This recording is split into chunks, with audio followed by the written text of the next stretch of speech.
মিয়ানমারের রাখাইন রাজ্যে অবৈধভাবে পাচারের সময় ৭৪২ বস্তা ইউরিয়া সার সহ ১১ জন পাচারকারীকে আটক করেছে বাংলাদেশ কোস্টগার্ড।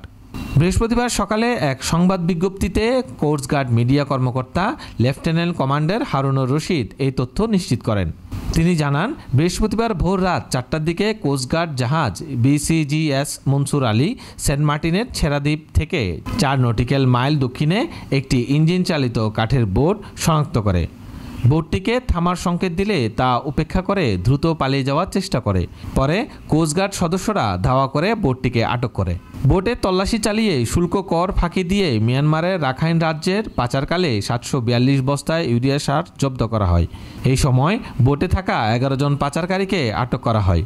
আটককৃতরা কক্সবাজারের উখিয়ার রোহিঙ্গা ক্যাম্প এবং চট্টগ্রামের বিভিন্ন এলাকার বাসিন্দা বলে জানা গেছে। জব্দকৃত সার টেকনাফ কাস্টমের কাছে এবং আটক পাচারকারীদের টেকনাফ মডেল থানায় হস্তান্তর করা হয়েছে।